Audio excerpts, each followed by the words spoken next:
திருப்பதி, இப்போ ஒரு தேர்தல் பரப்புரை மேற்கொள்கிறீங்க. நாட்டில் 1% பேர்கிட்ட பெரிய அளவுக்கு சொத்து இருக்குங்க, அதெல்லாம் பிரித்து ஏழை எளிய மக்கள் கொடுப்போம், அல்லது 16 லட்சம் கோடி கடன் வச்சுட்டு போயிட்டாங்க, அதெல்லாம் மீட்டு நாங்கள் கொடுப்போம்னு சொல்கிறத 2 எருமை மாடுகள் இருந்தால் ஒன்றை பிரித்து கொடுத்துருவாங்கன்னு மாற்றி சொல்வதுங்கிறது நியாயமான பரப்புரையான்னு கேட்குறது. அது மாற்றி சொல்கிறதுன்னு நீங்கள் சொன்னீங்க, இன்டர்பிரட் பண்ணி அப்படின்னு இன்டர்பிரேட் பண்ணது அப்படின்னு நீங்கள் மிஸ்இன்டர்பிரேட்னு சொன்னீங்க இல்லையா? மிஸ்இன்டர்பிரேட் பண்ணி அப்படின்னு சொல்கிறது உங்களுடைய வியூ, அவ்வளோதான். அது அரவிந்த் குணசேகர் வந்து எப்பொழுதுமே பாஜகவிற்கு எதிரானவர் அப்படின்றது எல்லாருக்கும் அவரோட ட்வீட் தெரியும். அரவிந்த் நான் முடிக்கிறேம்மா ஒய் யூ கெட் டென்ஸ்ட். அதனால அரவிந்த் பத்தி தெரியும் எல்லாருக்குமே. அது அவர் என்ன அவருடைய சித்தாந்தம் என்ன சொல்ற கருத்துல நீங்க முரண்படுறீங்க, அதை கவுண்டர் பண்ணுங்க. அந்த சித்தாந்தம் அந்த சித்தாந்தம் அவர் பாஜகவிற்கு எதிரானவர் அப்படின்றது எல்லாருக்கும் தெரிஞ்ச விஷயம் தான். அதனால் அவர் பேசுறதை பற்றி எனக்கு ஒன்றும் பெரிய இஷ்யூ இல்லை. அவர் அப்படி தான் பேசுவார். அவரோட இன்டெகிரிட்டி கொஸ்டின் பண்றது, அவருடைய கருத்தை நீங்க கொஸ்டின் பண்ணுங்க. இல்லை ஓகே, அவர் கருத்து காங்கிரஸ் கருத்து எல்லாம் ஒன்று தானே. நான் என்ன கேட்குறேன், நீங்கள் உங்க இன்டர்பிரேஷன் இருக்கட்டும், பரவாயில்ல வச்சுங்க. அப்போ எனக்கு இருக்கலாம், உங்களுக்கு இருக்கலாம், அது ஒரு பெரிய இஷ்யூ இல்லை. நான் பேசுவது இவங்கெல்லாம் இந்த இடஒதுக்கீடுன்னு பேசுகிறாங்கல்ல, மறுபடியும் சொல்கிறேன், காங்கிரஸுக்கு என்ன தகுதி இருக்குது இடஒதுக்கீடு பற்றி பேசுவதற்கு? இவ்வளவுதான். 10 வருஷம் மன்மோகன் சிங் இருந்தார்ல, இவர் சொல்கிற 69% அவரையும் கொண்டு வரல. இன்னைக்கு வந்து நீங்கள் பிஜேபியா என்ன நிலைப்பாடுன்னு கேட்குறாருல, 10 வருஷம் ஏன் மன்மோகன் சிங் கொண்டு வரலன்னு சொல்லுங்க. முடியாது அவங்களால. அதாவது இன்னைக்கு பிஜேபி வரக்கூடாது, அதுக்கு நாங்கள் என்ன வேணாலும் பேசுவோம். அது இல்லை. அமல்படுத்தியது யாரு சார்? இல்ல அமல்படுத்தது பிஜேபி தான் சார்.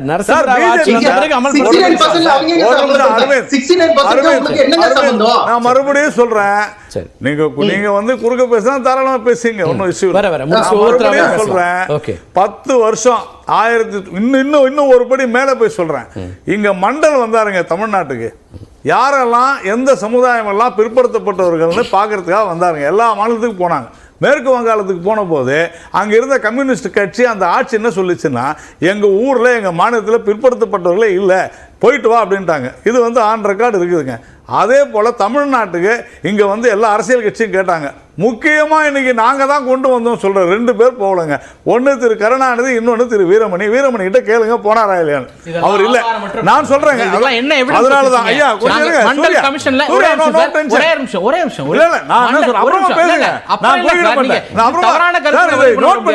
பேசுங்க, தப்பு இல்லை. நோட் பண்ணி ஒரு பெரிய குற்றச்சாட்டை வைக்கும் போது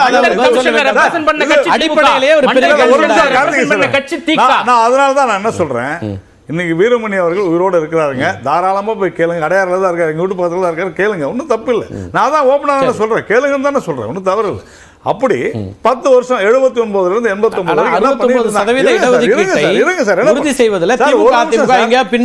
சார் அது செஞ்சது ஜெயலலிதா அவர்கள் 69%.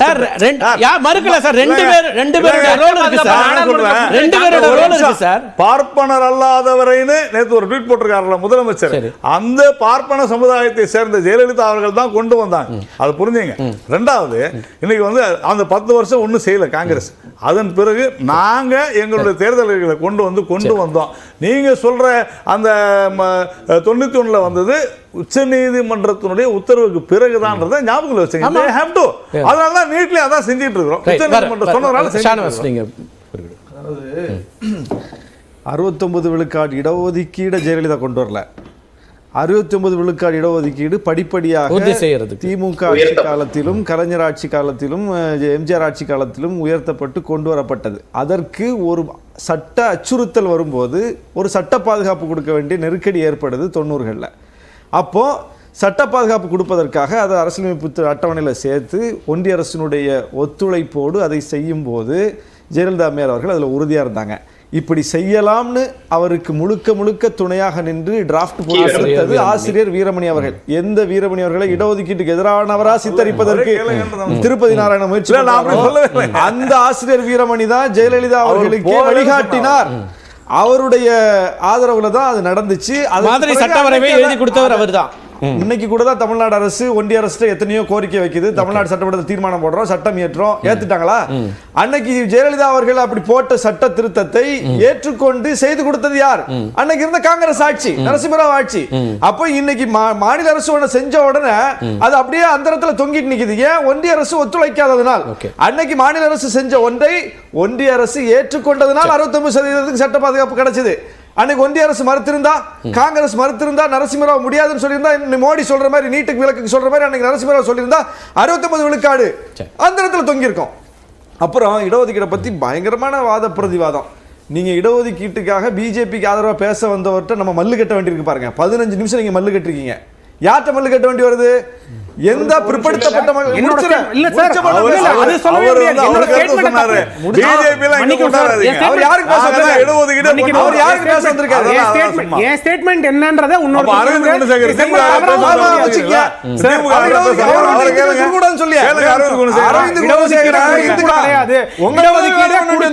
அதை மட்டும் தான் யுக்தியாக பயன்படுத்திக் கொள்கிறார்கள். நீங்க எங்களோட நீங்க வந்து இடஒதுக்கீடை பத்தி விவாதம் பண்ண வேண்டிய தேவை உங்களுக்கு வரல, அவரோட தான் விவாதம் பண்ண வேண்டிய தேவை வந்துச்சு. அப்ப இடஒதுக்கீடை யார் எப்படி பார்க்கறாங்க? அரசியலுக்கு பயன்படுத்துறாங்கன்னு ஒரு குற்றச்சாட்டு வைக்கிறார். இடஒதுக்கீடு இல்லாவிட்டால் இப்ப இடஒதுக்கீடுன்னு கூறோம் அப்படிங்கிறாங்கல்ல, இடஒதுக்கீடு இல்லாட்டா என்ன நடக்கும்? உயர்நீதிமன்ற நீதிபதிகள் நியமனம் 650 நீதிபதிகள் நியமனம் நடந்திருக்கு 2018 இருந்து 2023 வரைக்கும். அதுல 650 பேர்ல 492 பேர் முன்னேறிய வகுப்பினர், உயர் சாதியினர். ஓபிசி பிரிவு வெறும் 76 பேர், எஸ்சி பிரிவு வெறும் 23 பேர், எஸ்டி பிரிவு வெறும் 10 பேர். அப்போ 650 நியமனங்கள் நடந்திருக்குது நீதிமன்றங்கள், உயர் நீதிமன்ற நீதிபதிகள் நியமனத்தில் 492 பேர் முற்பட்ட சமூகத்தினர் தான், உயர் சாதியினர் தான். இதை எப்படி சரி பண்ணுவீங்க? இதை எப்படி சரி பண்ணுவீங்க? ஏன் உயர்நீதிமன்ற நீதிபதிகள் இடஒதுக்கீடு முறை இல்லை, உச்சநீதிமன்ற நீதிபதிகள் இடஒதுக்கீடு முறை இல்லை, உயர் பதவிகள்ல இடஒதுக்கீடு முறை இல்லை, ஐஐடி ஐஐஎம் போன்ற இடங்கள்ல, ராணுவத்துல, மற்ற ஊடக முக்கிய பொறுப்புகள்ல எதிலையுமே இல்லை, அரசு பொறுப்புகள்ல உயர் பதவிகள்ல இல்லை, தனியார் துறையில இல்லை. இல்லாததனால் ஏற்படுற விளைவு யார் இருக்கிறப்போ? அப்ப இடஒதுக்கீடு ஒன்று இல்லை என்றால் எஸ்சி எஸ்டி இந்துக்கள் எப்படி இந்த இடத்துக்கு போவாங்க? இடஒதுக்கீடு ஒன்று இல்லைன்னா பிற்படுத்தப்பட்ட ஓபிசி இந்துக்கள் இந்த இடத்துக்கு எப்படி போவாங்க? அப்ப இந்துக்களுக்காக தான் பேசுறோம். ரைட், அதுல ஒண்ணு மாற்று கருத்து. அப்ப இந்த இடஒதுக்கீடு மட்டும்தானா? இடஒதுக்கீடு இருந்தா இன்னைக்கு நீதிபதிகள் வந்திருப்பாங்கல்ல, இதத்தான கேக்குறோம். அத கடந்து நம்ம பேசலாம். இல்ல, இதத்தான் இப்ப ராகுல் காந்தி அட்ரஸ் பண்றார். இப்ப காங்கிரஸ் என்ன சொல்லுது? உயர் பதவி இடஒதுக்கீடு அட்ரஸ் பண்றாங்க. நாங்க வந்தா செக்ரட்டரியேட் லிஸ்ட் எடுத்து போடுறாரு, அமைச்சர் பொறுப்புகள் எடுத்து போடுற லிஸ்ட் போடுறாரு, 90 பேர் ஒரு மாற்றம் வந்திருக்கு அவங்க அணுகுமுறையில் பார்க்கணும். ஏன்னா அவங்க தான் அதிக ஆண்டு ஆட்சி பொறுப்புல இருந்தாங்க. முதல் அரசியலமைப்பு சட்ட திருத்தம் கொண்டு வந்தோம்ல, தமிழ்நாடு தானே கொண்டு வந்தோம். யார் செஞ்சு கொடுத்தா?